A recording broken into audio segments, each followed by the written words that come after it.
गुरु मंत्र क्या देना चाहेंगे इस फेयर में आप सबको? वैसे तो आपने कह ही दिया कि तुम प्रोडक्ट लाओ और मैं आपको कुछ, फिर भी मैं पूछूंगा आपसे कोई गुरु मंत्र, क्योंकि गुरु हैं आप, मेंटर हैं और सब कुछ चला रहे हैं, तो कुछ ना कुछ तो आपने यूएसपी रखी होगी, क्या क्या कहना चाहिए? How's the Josh? Josh is high. Because of the EU FTA, because of the US tariff system, 11 another FTA signed by the government. So the Josh is really high, and now that will take us forward. And this is not only for the exhibitors but also for the buyers. So they are coming with a very, very positive approach. EPCH has already built a very, very great ecosystem to facilitate all its members, to facilitate its exhibitors overseas. And now it's a complete handholding to the industry as a post-EU FTA system and also post-EU FTA in other countries and the new tariff system of the USA. I'm sure this will bring a lot of results and we will achieve 1 lakh crore in the years to come. Thank you.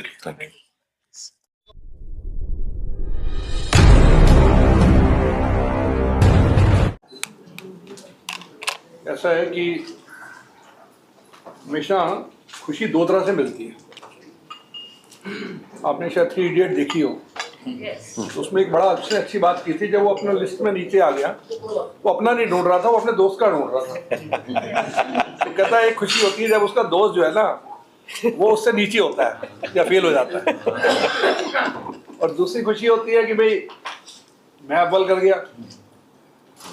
तो क्या हुआ था जब Covid हुआ तो पहली खबर China की आई, पूरे वर्ल्ड में एक सन्नाटा छाने लगा, सबने कहा चाइना बंद हो जाएगा, चाइना बंद हो गया, चाइना तो बाहर ने काम बंद कर दिया। हिंदुस्तान में बहुत से लोगों को खुशी की लहर हो गई। मैं बड़ी क्रूड बात कह रहा हूँ और बात सच है और अभी हाल की है, हम सब लोग उसके खुद गवाह हैं।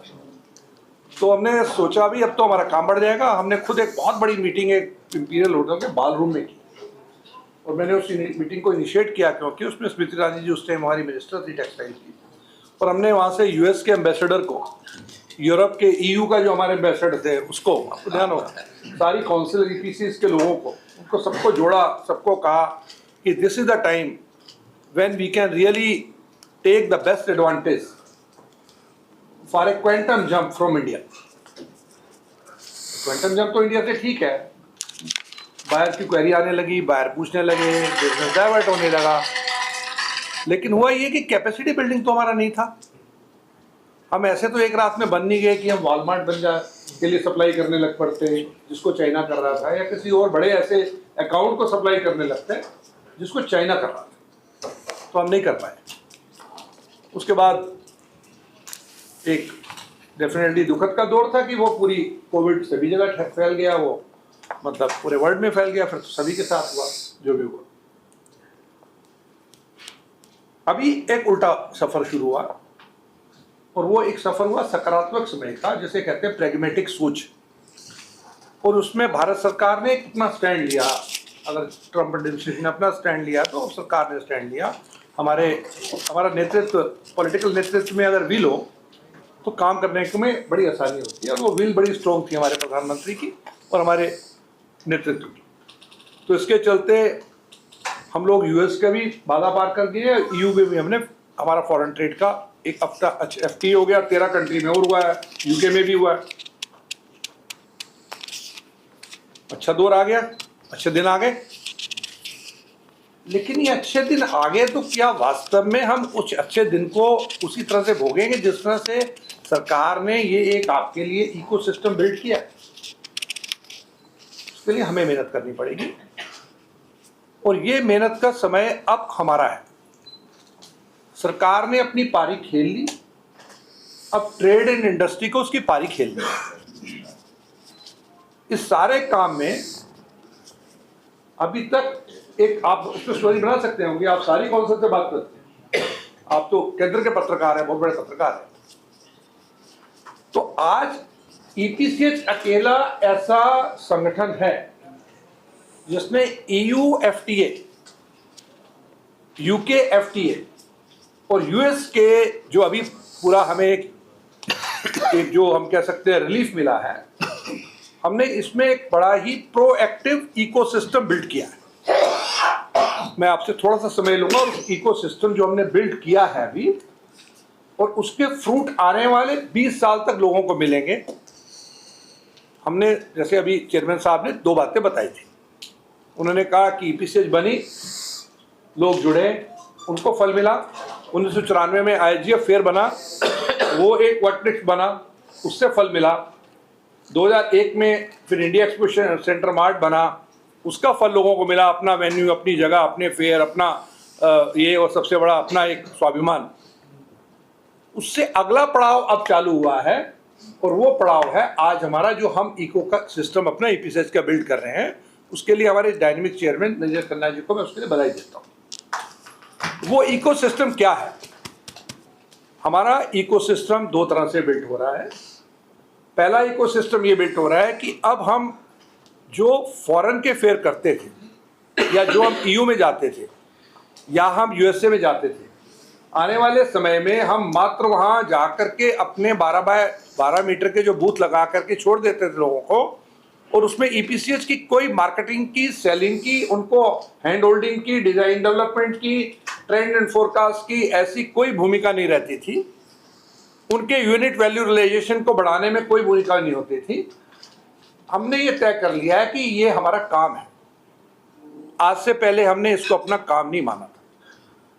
जब हमने इसको अपना काम मान लिया तो हमने इसके चलते एक बात मान ली कि हम अपना आम प्रोडक्ट जो हमारा है, मान लिया एक ही हमारा प्रोडक्ट है, धातु का प्रोडक्ट है कोई, अभी तक उसको अगर $10 मिल रहे थे, कैसे मैं इसके $12 अचीव कर सकता हूं? तो उसको मेरे को अचीव करने के 2 ही तरीके हैं कि या तो मैं इसकी जस्ट कॉस्ट बढ़ा दूं और वेट करूं कोई $12 वाला आए, और दूसरा तरीका है कि मैं ये देखूं कि मेरा प्रोडक्ट तो ऑलरेडी $15 में बिक रहा था, लेकिन बीच में क्योंकि एक सप्लायर बीच में था, मैं उसको एलिमिनेट करूं और इसको 15 ना करके मैं उसको $12 में सीधा उस आदमी के पास पहुंच जाऊं जो मेरे से $12 का खरीद रहा था। तो मैं उस B2B मार्केट को, मॉम एंड पॉप स्टोर को, ब्यूटी शॉप को, मैं स्टोर्स को, बड़े छोटे लोगों को, सभी को मैं टैप कर लूं। मैंने वो नीति अपनाई, और ये मात्र कागज पे नहीं है, प्रेस कॉन्फ्रेंस के लिए नहीं है, बातों के लिए नहीं है। उसका पहला वेयर हाउस नीदरलैंड में खोल दिया गया। अभी चेयरमैन साहब दौरे पर गए थे पूरी टीम लेकर के, मैं भी उसका पात्र था। उसमें 5 बड़े B2B शोरूम बेनेलक्स रीजन में, बेल्जियम, नीदरलैंड, लक्समबर्ग में, और एक न्यूरनबर्ग में, जर्मनी में, ये ऑलरेडी 6 खोल दिए गए हैं। एक टीका का एक बड़ा प्रोजेक्ट वो अभी आने वाला है, जो कि अगेन वो नीदरलैंड में आएगा, वेनलो में, on the border of the Brussels, Belgium and Germany, इन दोनों के बॉर्डर पर आने वाला है। ये चीज़ों का कभी भी प्रयोग, और इन चीज़ें पहले भी थी अवेलेबल, ऐसा नहीं है कि मार्केट में चीज़ें नहीं थी, कोई हमने नहीं उसको किया, लेकिन हमने कभी एज ए इंडिया उसको यूज़ नहीं किया था। आज हम उसका यूजेस करके उसको तैयार करके आ रहे हैं।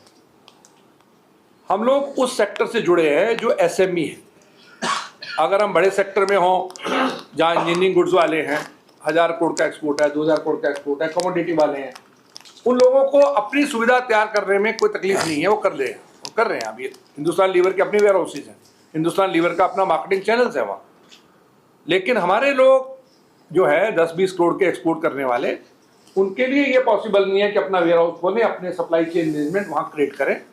वो ईपीसीएच ने एक बीड़ा उठाया, उसका काम शुरू कर दिया। अब वो ऐसे ही स्विट्जरलैंड में, लुजर्न में और बाकी जगह खोल रहे हैं। यूएस एक बहुत बड़ी मार्केट है।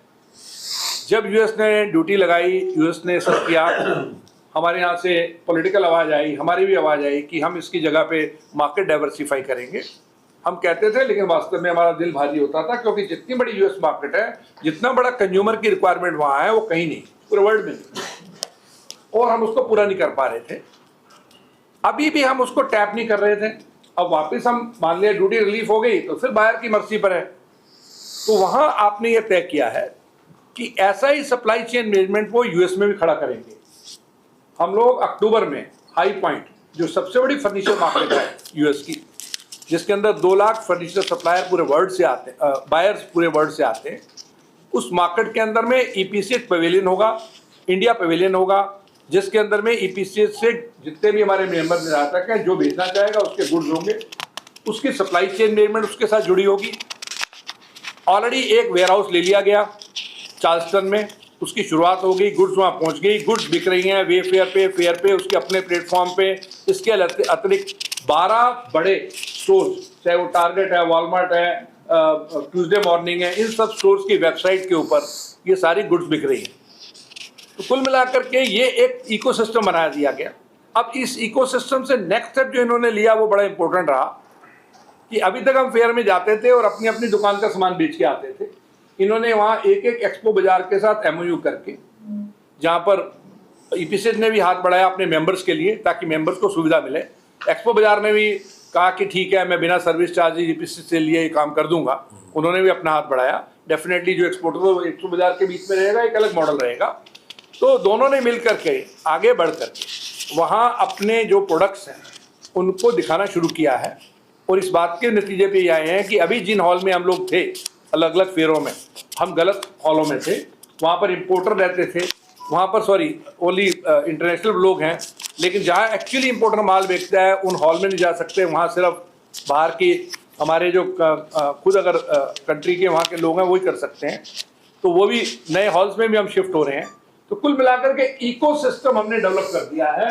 We are the first mover for this ecosystem, and this ecosystem will definitely take us much forward than any other organization, than any other body, and we will be the we can say the actual user of this new initiative by the government। जो आप समझिए EU tariff आया है और ये जो US का relief मिला है, हम लोग समझिए कि उसके लिए सबसे बड़ा कोई फायदा मिलने वाला है, हमें मिलने वाला है और हम उसके पूरे हकदार होंगे। चाइना से जैसे चाइना का अपने ज़्यादा है, अभी हमारा 18 हो गया। देखिए ऐसा है, चाइना अभी हमने क्या किया है, दो बातें बड़ी क्लियर हैं। कुछ चीज़ों में हमारी स्ट्रेंथ है, कुछ चीज़ों में पहली बात तो ये समझें कि हैंडीक्राफ्ट का कंपटीटर अकेला चाइना नहीं है। ये लोगों के दिमाग में गलत है कि चाइना हमारा कंपटीटर है अकेला।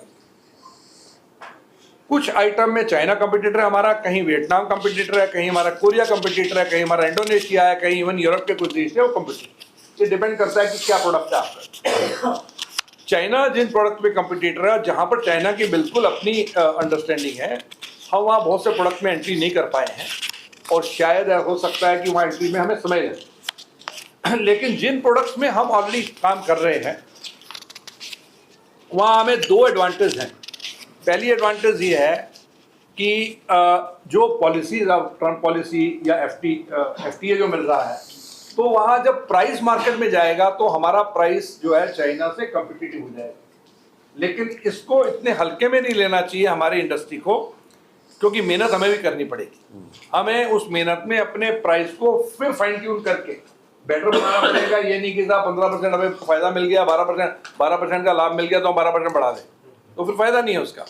अल्टीमेटली कंज्यूमर के हाथ में प्राइस अगर आपका सस्ता जाएगा तभी आपका प्रोडक्ट जो है वो बिकेगा। तो ये हमें फायदा उसका मिलने वाला है। कुछ डिजाइन कंसल्टेंट्स को और कुछ फोरकास्ट वालों को भी ईपीसीएस ने, चेयरमैन साहब ने उनको एंगेज करने की कोशिश की है और वो यूरोपियन है। एक हाई लेवल डेलीगेशन नीदरलैंड से आ रहा है जिसमें डिजाइनर्स भी हैं, मार्केटियर भी हैं। वो लोग आकर के पूरा एक सिस्टम हमारा तैयार कर रहे हैं जिसमें कुछ प्रोडक्ट जहां हमारी स्ट्रेंथ है और कुछ नए प्रोडक्ट जो हम शिफ्ट करके दूसरी कंट्री से यहाँ बनवा सकते हैं। मैं आपको बताऊं, कुछ एक ऐसे प्रोडक्ट थे जो बनते नहीं थे, जैसे पेपर प्रोडक्ट। तो वरुण ने started in last 4-5 year paper के इन्होंने काम शुरू किया। पेपर चाइना ही करता था, बाकी कंट्री करती थी, but we are doing very well now in paper. हम क्रिसमस पार्ट में जब होते हैं वहाँ मैसे में कहीं और, तो we are doing much better. ऐसे ही ड्राई फ्लावर में ये जलान साहब जो हैं, ड्राई फ्लावर्स में वो सिर्फ थाईलैंड करता था वहाँ काम, फिलीपीन करता था। अभी आप लोग जो हैं बेहतर काम कर रहे हैं, उनसे भी बेहतर काम कर रहे हैं, तो हम लोग उससे बढ़िया काम कर रहे हैं। तो प्रोडक्ट डेवलपमेंट एक अलग सेगमेंट है जिस पे काम हो रहा है और काम आगे होगा। और मैं समझता हूँ हम लोग इकोसिस्टम जो डेवलप कर रहे हैं वो ही हमें बचा के लेके जाएगा और उसके पीछे बहुत ही स्ट्रॉन्ग डिटर्मिनेशन चाहिए हमारी टीम की। वो डिटर्मिनेशन है आज और मैं समझता हूँ कि उस डिटर्मिनेशन से हम आगे बढ़ेंगे। Thank you. सर टीका की बात कर रहे हैं आप अपना भी प्लेटफॉर्म बना रहे हैं पूरी दुनिया में और टीका का भी प्लेटफॉर्म आप यूज करेंगे, तो क्या बहुआयामी सोच हो गई है कि भाई दूसरे भी प्लेटफॉर्म पे जाएं और अपना भी यूज करें? नहीं, वो तो ऐसा ना, आज नीड ऑफ आर है। दो बातें मान के चलिए, आज की अप्रोच पूरे वर्ल्ड में सोलो अप्रोच नहीं है। Today is the time of the collaboration. जब हम कहते हैं कोलैबोरेशन, तो ऐसे ही हमारा बेचने में भी कोलैबोरेशन हम यही कर रहे हैं कि जब हम एक्सपो बाजार का मतलब यही है कि बायर को क्या था, $2000 के अंदर उसको 10 लोगों के असार्टमेंट चाहिए। जब वो फेयर में आता है तो एक आदमी कहता है जी मैं तो अकेला ही 2000 दूंगा, मैं 2000 में 10 आदमियों को इकट्ठा नहीं कर सकता वो। लेकिन वहाँ इसलिए बड़ी मजेदार बात है एक्सपो बाजार की कि जब कोई आदमी वहाँ उससे बाई करता है, बायर लेता है, तो यहाँ उसको पता है कि मेरा माल किसको जा रहा है। मतलब मैं देख सकता हूँ कि सो शॉप ले रही है क्योंकि एक्सपो बाजार, क्योंकि उस सामान में वो $2000 में 10 लोगों का सामान ले रहा है। 10 लोग तो इकट्ठे होंगे तब करेंगे। तो बेसिकली क्या है कि collaboration is the need of the hour. चाहे आप वो किसी संस्था से करें, चाहे व्यक्ति से करें, चाहे लोगों से करें, डिजाइनर जो हमारी कोलैबोरेशन होगी, प्रोडक्ट की कोलैबोरेशन होगी, दूसरे कंट्री के साथ होगी, ये कोलैबोरेटिव एफर्ट तो हमें करने ही पड़ेंगे। अपना प्लेटफॉर्म भी हम यूज़ कर रहे हैं, हम टीका का भी कर रहे हैं, हम बायर्स के प्लेटफॉर्म पे भी डाल रहे हैं। मतलब बायर्स भी क्या कंफर्टेबल हैं, देखिए बताता हूँ आपको। TJX इंडिया से बाइंग है, लेकिन मेजर बात है कि मैं एज ए एक्सपो बाजार मैं TJX के प्लेटफॉर्म पे डाल रहा हूँ वहाँ, क्योंकि US में मेरे पास सामान वहाँ रखा है। तो TJX मुझे कह रहा है भी मैं इतना प्रोसेस लंबा क्यों करके आऊँ मैंने अपना ऑफिस बनाया, वहाँ सेलेक्ट किया, उसके बाद सामान खरीदा, फिर 90 दिन की सप्लाई की, फिर उसके बाद पहुँचा, उसमें से अब कहीं दिक्कत भी है। तो वो कह रहा है अगर आप मेरा गुड्स हाथ के हाथ प्लेटफॉर्म पे डाल रहे हो तो मैं खरीद लूँगा ना आपसे।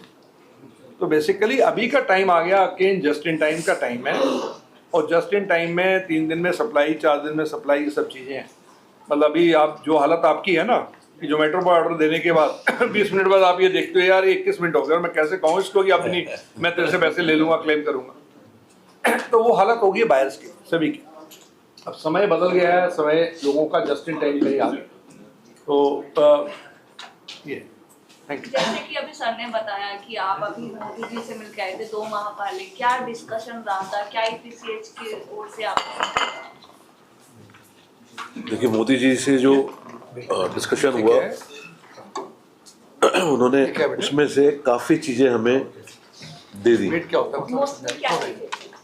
पहली चीज़ तो आपका टैरिफ का इशू था, बूथ नंबर वाला आदमी है। जो उन्होंने हमें सबको मिलने के लिए इसका उपहार दे दिया। उसके साथ साथ कौन है क्या? हम लोग जस्ट इन टाइम की जो बात कर रहे हैं और वेयर हाउसिंग की जो बात कर रहे हैं, अपने ब्रांड को हिंदुस्तान से बाहर ले जा कर के अपना खुद ब्रांड को बनाना, इस पे हमारी उनसे काफ़ी चर्चा हुई। तो उनको ये मॉडल काफ़ी अच्छा लगा और उसके लिए भी उन्होंने इमीडिएटली हमारे साथ में माननीय फाइनेंस मिनिस्टर भी थे, हमारे साथ में कॉमर्स मिनिस्टर भी थे और फॉरेन मिनिस्टर भी थे हमारे साथ में। तो उन्होंने इस पॉइंट को बहुत अच्छी तरीके से समझ करके इमीडिएटली बोला कि हम इसको क्यों नहीं शुरू करते और क्यों इसको हम देरी करते हैं। इसी के चलते हुए EPCH ने जो आगे हिम्मत करी काम को आगे बढ़ाने की, आज जैसे बताया राकेश जी ने कि नीदरलैंड में, यूरोप में हमने 5 खोल लिए हैं, US में ऑलरेडी हमारा एक खुल चुका है। तो ये सारा जो रशमाइश हुई है उनके कहने के बाद ही हम लोग आगे बढ़े। ब्रांड बनाने की आप बात कर रहे हैं, ब्रांड तभी बनता है तो प्रोडक्ट अच्छा होता है। प्रोडक्ट तब अच्छा होगा जब आपके जो कारीगर है वो डेवलप होगा, उसके पास अच्छी स्किल होगी, तभी प्रोडक्ट अच्छा बन पाएगा। तो EPCH क्या प्रयास कर रहा है उसको और निखारने के लिए, उनकी जो काबिलियत है? और मैं अगर सरकार की बात करूँ, केंद्र सरकार, राज्य सरकार क्या सपोर्ट कर रही है आपको? देखिए केंद्र सरकार और राज्य सरकार इस मुद्दे पर हमेशा बहुत एग्रेसिव रहती है और उसको उनका एग्रेसिवनेस देख करके हम लोग भी अपना काम उसी सोच से करते हैं। जैसे कि EPCH पूर्व में भी आर्टिजन्स के लिए अलग अलग तरीके के प्लेटफॉर्म ऑलरेडी जो है दे चुकी है। जैसे डिज़ाइनर क्लिनिक है, चैम्स है और आर्टिजन्स को कैसे स्किल एंड डेवलपमेंट उनका ग्रो करी जाए उनके, इस तरीके से हम लोगों ने लगातार जो आज, क्योंकि टाइम चेंज होता रहता है, ज़रूरतें लोगों की बदल जाती हैं, नई नई टेक्नोलॉजी आ जाती है, तो ये प्रोसेस चलता रहता है लगातार और आगे भी बहुत अच्छी तरीके से चल रहा है। जैसे कि रावत जी ने, ईडी साहब ने बताया कि हमने आर्टिजन्स छत्तीसगढ़ के लिए, अभी हम छत्तीसगढ़ गए थे तो वहाँ के जो मुख्यमंत्री जिसे हमारी मुलाकात हुई, और उनकी मुलाकात होने के बाद ही उन्होंने हमें कहा कि छत्तीसगढ़ का भी रिप्रेजेंटेशन आप अपने शो में रखिए और आर्टिजन्स को यहाँ से हम भेजेंगे, सरकार भेजेगी और उनको जो है एक प्लेटफॉर्म मिलेगा। तो हमने उनके लिए जगह निश्चित करी, उनको ओरिएंटेशन हम उनका कर रहे हैं पूरा, कैसे बायर से उनको बात करनी है, क्या प्रोडक्ट के प्राइस होने चाहिए, ये सारा EPCH काम अपना करते रहती है। सर, खासबाद से संदीप कुमार, जैसे अभी युवाओं को रोजगार प्रोत्साहित करने के लिए बजट में करीब 1.25 लाख करोड़ का बजट पेश हुआ है, तो EPCH की तरफ से जो न्यू स्टार्टअप है जिनका, उनके लिए क्या योगदान रह रहा है या क्या सहयोग कर रहा है? देखिए, EPCH का सबसे जो बड़ा प्लेटफॉर्म है स्टार्टअप वालों के लिए, ये फेयर है।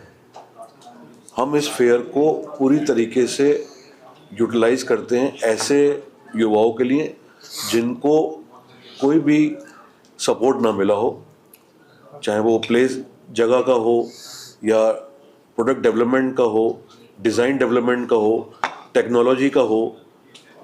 ये सारी चीज़ें जब बन करके आती हैं तो एक युवा को आगे बढ़ने की हिम्मत मिलती है, नहीं तो ये एक चुनौती बन के रह जाती है। तो हमारा काम ये है कि उस चुनौती को हम कैसे हिम्मत में तब्दील करें और सरकार के साथ मिल करके ऐसे स्टार्टअप्स, ख़ास तौर से जो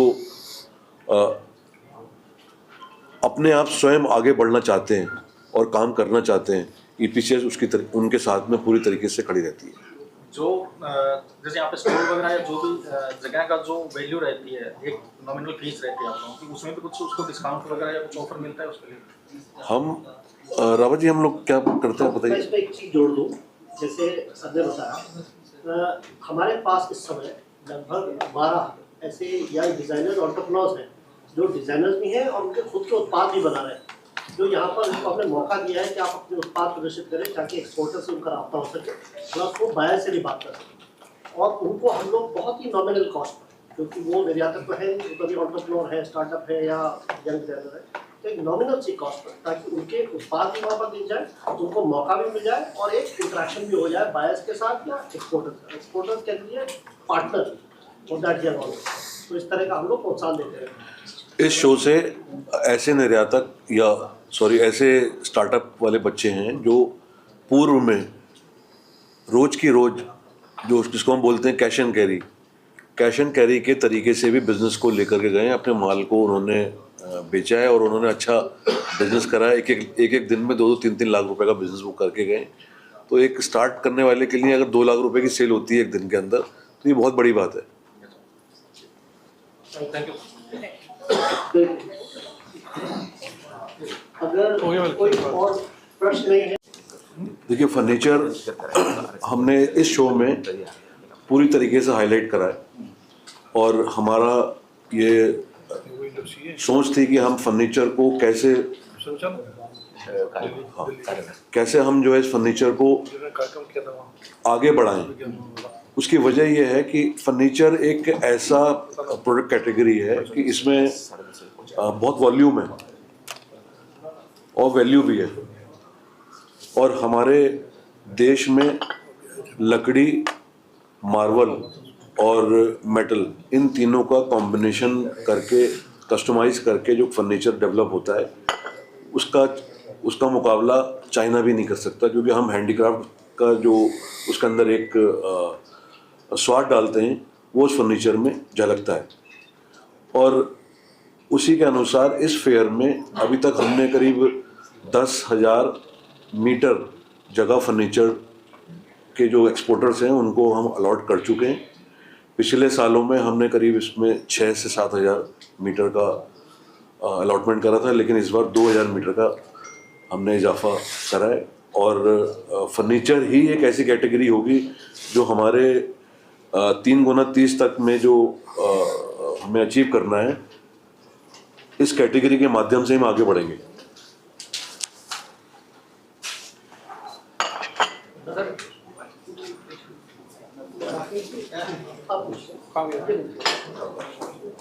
मेरा सवाल राकेश जी से। सर, दोहरी खुशी मिली है। एक तो ईयू के साथ काफी डबल खुशी, डबल खुशी, मदर ऑफ डबल हैप्पी। और दूसरा यूएस ट्रिपल हो गया, यूएस से यूके और यूरोप। ये हमारे एक्सपोर्टर्स खास करके हिंदुस्तान के एक्सपोर्टर्स को कैसे सहायता करेंगे, थोड़ा सा